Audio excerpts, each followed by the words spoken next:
Living in Britain means accepting peculiar customs that baffle anyone from beyond these foggy aisles.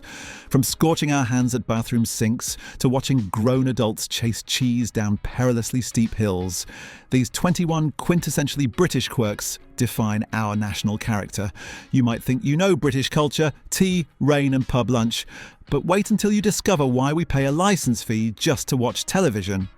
However, what seems normal to us leaves the world scratching their heads. The twist? These mad traditions actually make perfect sense once you understand the gloriously illogical British mindset. Let's start with perhaps our greatest cultural export that nobody actually wants: the British queue.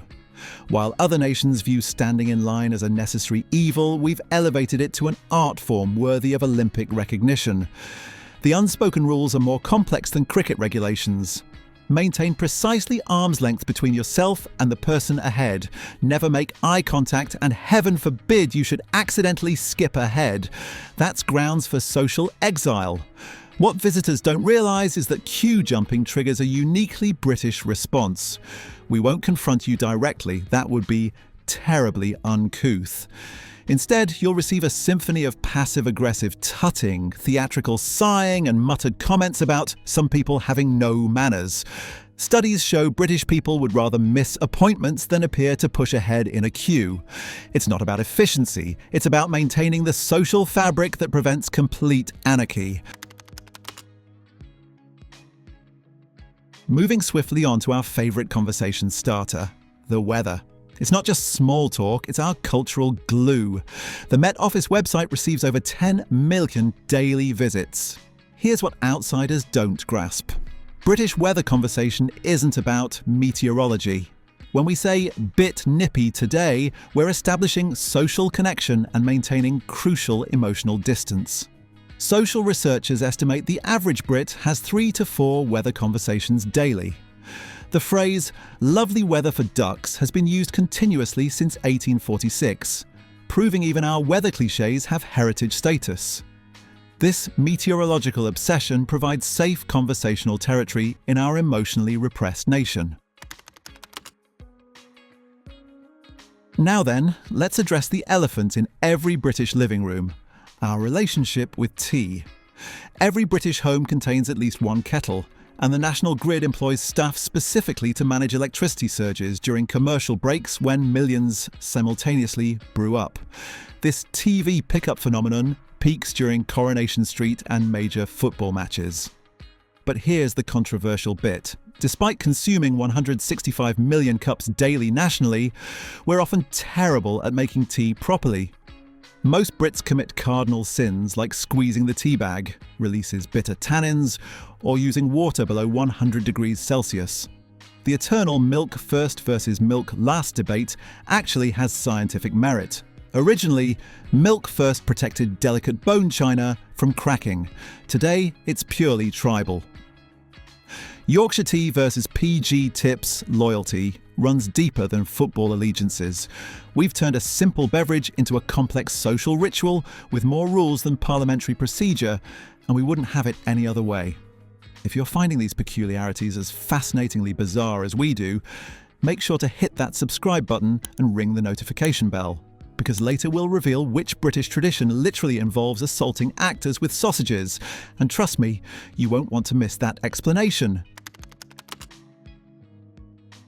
Speaking of controversial, let's tackle beans on toast. To international horror, we consider this a proper meal. Heinz dominates with 50% market share, selling 2 million tins daily. The genius lies in surprising nutritional balance: protein, fibre, complex carbohydrates requiring zero culinary skill. During World War II rationing, it became our staple. Preparation matters intensely. Proper butter, never margarine. Beans heated slowly, never microwaved. Eternal debate over cheese on top. Worcestershire sauce divides households. Nutritionists reluctantly admit it's reasonably healthy, though preferring we didn't eat it multiple times weekly. Yet here we are, proud of our beige dinner. While we're horrifying food critics, let's discuss the chip butty, a sandwich filled with chips. That's fries to you Americans. Yes, it's carbohydrates wrapped in more carbohydrates, and we're absolutely fine with that. The North-South divide reveals itself here. Northerners demand proper thick-cut chip shop chips with white bread and real butter, while Southerners might dare suggest oven chips in a bap. The key is the contrast. Crispy exterior, fluffy interior chips against soft, butter-soaked bread. It's architectural engineering meets guilty pleasure. Originated in the Black Country in the 1800s as cheap millworker food, it's now served in gastropubs for £8.50. The variation names are regional poetry: chip balm, chip bap, chip cob, peace and chips. Scientists studying comfort food psychology found chip butties trigger similar pleasure responses to chocolate. Brown sauce versus ketchup remains a heated debate that's destroyed friendships.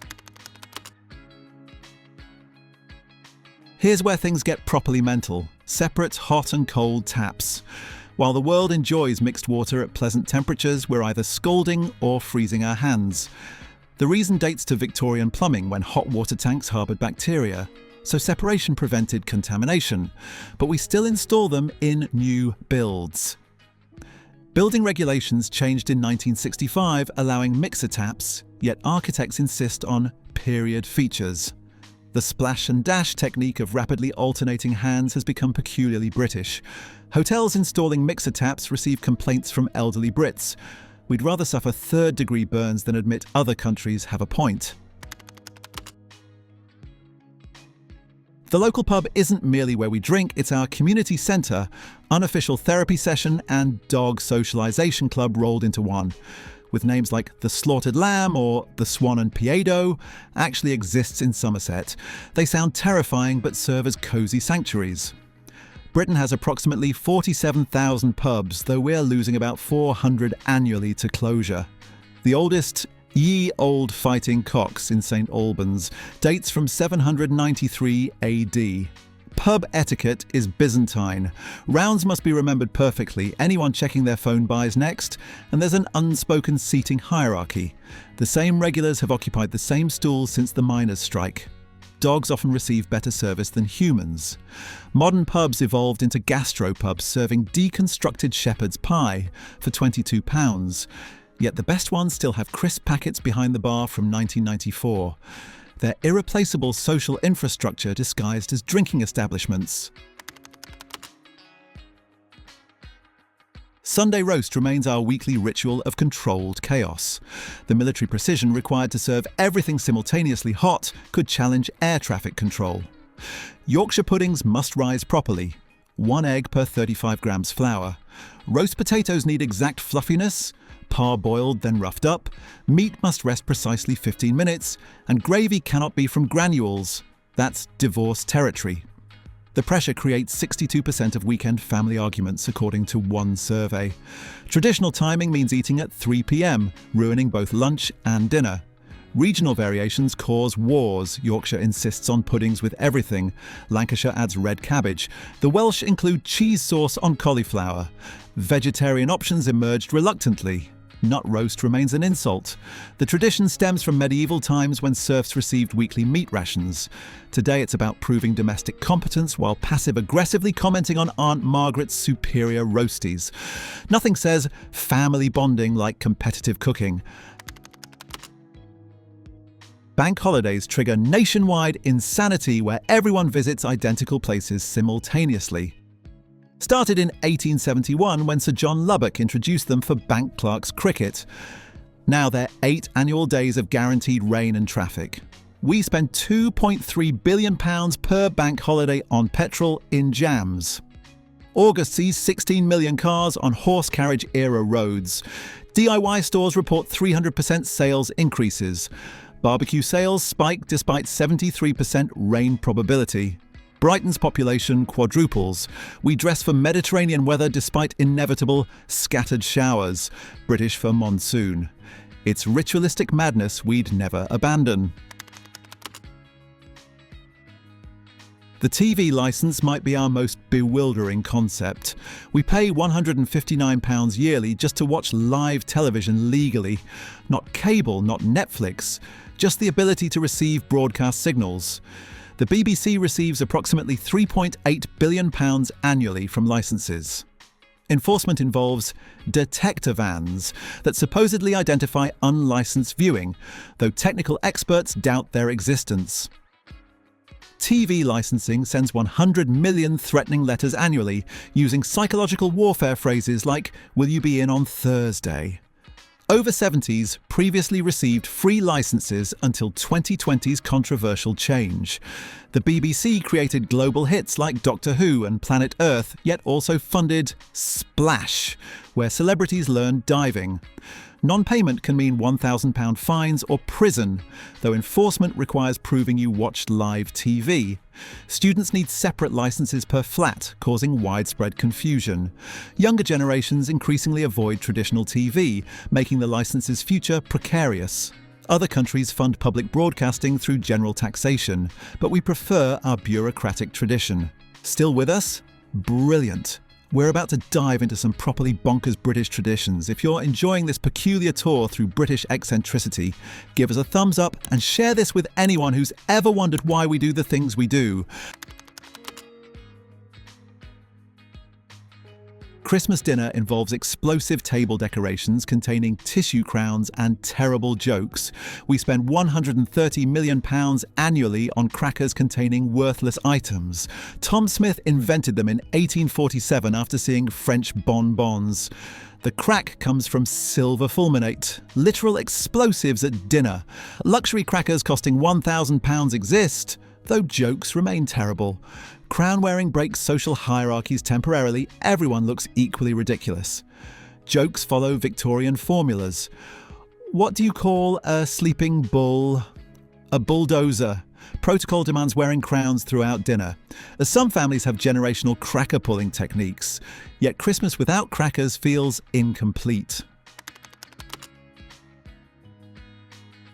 Pantomime remains our strangest theatrical tradition, where gender-bending, audience participation, and terrible puns create Christmas entertainment. Men dress as women. Dames, women play male leads, principal boys, and audiences shout, "He's behind you!" at predetermined moments. Based on fairy tales but bearing no resemblance to originals, they feature contemporary pop songs, political jokes, and local references. Z-list celebrities earn substantial fees. Former soap stars make £100,000 plus for 6 weeks of being pelted with foam and delivering innuendos that sail over children's heads while amusing parents. Pantomimes generate £150 million annually, keeping many theatres financially viable. The format hasn't changed since Victorian times: slapstick, sing-alongs, and someone dressed as a cow. Audience participation follows strict unwritten rules, booing villains, warning heroes, and shouting, "Oh no, it isn't." Christopher Biggins has played Dame in over 40 pantomimes. It's simultaneously awful and brilliant, which perfectly encapsulates British culture. Britain operates over 25,000 roundabouts, more per mile than anywhere globally. We've even created the magic roundabout in Swindon, 5 mini roundabouts around a 6th central one, requiring supernatural navigation skills. Milton Keynes alone has 130 roundabouts, becoming a national joke. The first modern roundabout appeared in Letchworth Garden City in 1909. They reduce fatal accidents by up to 75% compared to traditional intersections, so the obsession has logic. However, we've gone overboard installing roundabouts where they're completely unnecessary. Some literally have one entry and exit point. Roundabout sponsorship became bizarrely popular, with local businesses paying to landscape them. The Roundabout Appreciation Society, yes really, has 4,000 members who rate roundabouts aesthetically.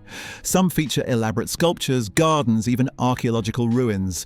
The give way to the right rule confuses visitors from right-driving countries. Despite mockery, roundabouts represent British problem-solving. Complicated, indirect, but ultimately effective. Every British household contains royal commemorative plates nobody uses. These dust-gathering collections represent billions in worthless ceramics. The Royal Collection Trust profits from selling limited edition items that aren't limited. Queen Elizabeth II's Jubilee generated £408 million in merchandise, yet £50 plates resell for £5. The 1981 Charles and Diana wedding spawned 26 million commemorative items. We know they're worthless, but keep buying. Antiques Roadshow regularly devastates families, revealing Grandma's priceless coronation mug is worth pennies. Special cabinets display these poor investments. It's compulsive behaviour disguised as patriotism. Future archaeologists will assume we worshipped plate-based religion. Garden gnomes divide Britain like Brexit. Approximately 1 million British gardens contain gnomes, yet they're simultaneously beloved and despised. Chelsea Flower Show banned them until 2013, deeming them inappropriate for serious horticulture. The Gnome Liberation Front has freed thousands, relocating them to woodlands.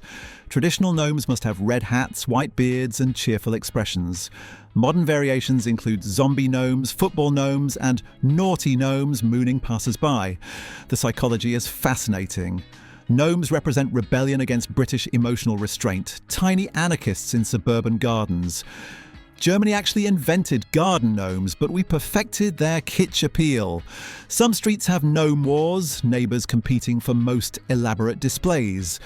Insurance companies report gnome theft claims averaging £1.5 million annually. The Royal Horticultural Society's gnome acceptance caused genuine controversy among members. Gnome painting workshops exist as therapeutic activities. Whether you display gnomes allegedly indicates personality type, whimsical versus conventional. They're the Marmite of garden decoration. Rather than confronting directly, we communicate through sarcastic notes. To whoever keeps parking across my drive, I hope your day is as pleasant as you are, represents peak British conflict resolution. These achieve nothing except escalation. Favourites include, your music is so loud even the dead are complaining. Universities study this uniquely British phenomenon. Comic Sans adds extra passive aggression, laminating signals serious commitment. Office kitchens generate most notes about milk theft, microwave fish. One Bristol street had 3-year note wars. Psychologists suggest note writing provides emotional release without confrontation risk. Direct conversation would solve issues immediately, but where's the fun? Despite supermarkets selling milk cheaper, 1 million British households maintain doorstep delivery. We're paying premium prices for glass bottles delivered at 5 a.m. by increasingly rare milkmen. The tradition peaked in 1980 when 89% had deliveries. Now it's under 3%. Yet fierce loyalty remains among users. Glass bottles are reused 25 to 30 times, making them environmentally superior to plastic. The excitement of finding frozen milk in winter or semi-yogurt in summer adds adventure to breakfast. Blue tits learned to pierce foil tops in the 1920s, an evolutionary behaviour still observed. Electric milk floats remain Britain's most successful electric vehicle adoption. Milkmen know customers personally, sometimes for generations. They've saved lives finding collapsed elderly customers. The relationship transcends commerce. Milkmen receive Christmas tips averaging £20. Milk and More modernised with app ordering, yet maintains traditional dawn delivery. Some areas have waiting lists for milkmen. It's expensive nostalgia that somehow makes perfect sense. The optimal biscuit for tea dunking generates serious national debate.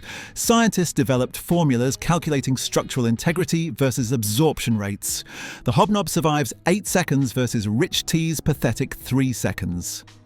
McVitie's employs dunkologists testing biscuit performance.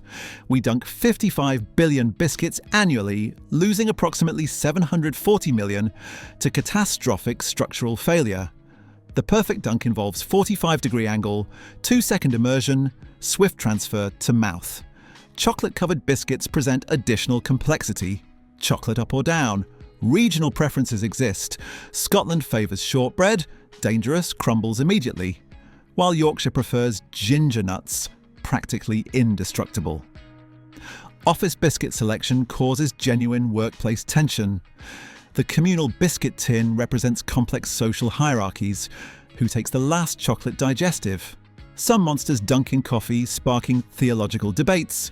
University engineering departments conduct serious research on optimal dunking physics.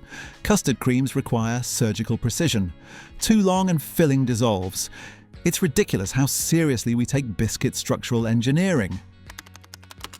Village cricket epitomises British eccentricity, all-day sport where nothing happens yet taken seriously. Village greens host battles where accountants become weekend warriors defending little snoring against great boring. Tea at 3:30 p.m. precisely.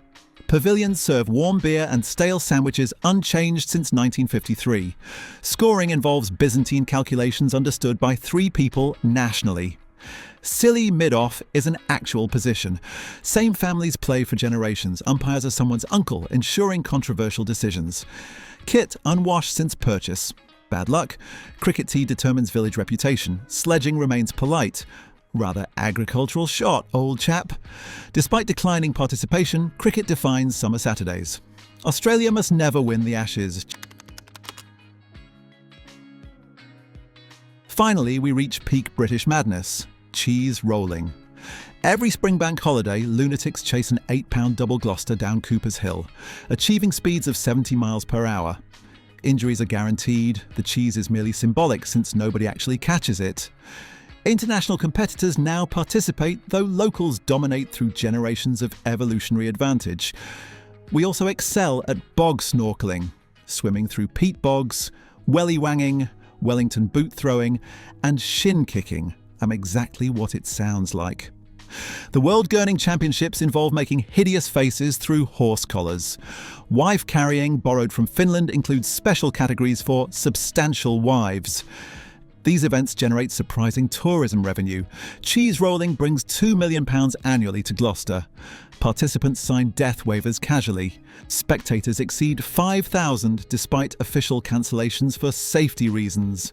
Television rights get sold globally, spreading our insanity worldwide. It's organised stupidity elevated to cultural heritage. Other nations have sports. We have institutionalised madness with trophies. Those iconic red K6 telephone boxes should be extinct. Only 8,000 working boxes remain from 73,000 peak, yet we're preserving them. 2,000 are Grade 2 listed. BTs adopt a kiosk scheme lets communities buy boxes for £1, transforming them into libraries, defibrillator stations, miniature nightclubs. Villages raise thousands maintaining unused boxes. Phone boxes generate 33 pence monthly average, yet removing them triggers protests. Tourist selfies remain obligatory. The red paint costs £300 per box. Some have faster broadband than houses. Hull's cream boxes cause identity crises. It's economically insane, but culturally essential. Preserving architecture nobody uses because it looks properly British. These 21 peculiarities make Britain simultaneously frustrating and charming. We queue religiously before violently chasing cheese, maintain Victorian plumbing alongside cutting-edge innovation. We know these things are weird, others mock them. Yet, we don't care. These eccentricities bind us together, our secret handshakes, inside jokes, collective madness that makes perfect sense if you caught the infection. So when you're scalding your hands at separate taps, remember, it's not inconvenience, it's cultural heritage. And if that doesn't make you proud, well, you probably put milk in first. Whether you're British or not, we're all united in finding humanity's bizarre ways absolutely fascinating. Cheerio! If you've enjoyed this journey through Britain's beautiful madness, don't forget to subscribe to the channel for more explorations of what makes different cultures wonderfully weird. Hit the notification bell to catch our next video. And remember, whether you're British, wish you were British, or thank your lucky stars you're not British, we're all united in finding humans absolutely fascinating in their bizarre little ways. Cheerio!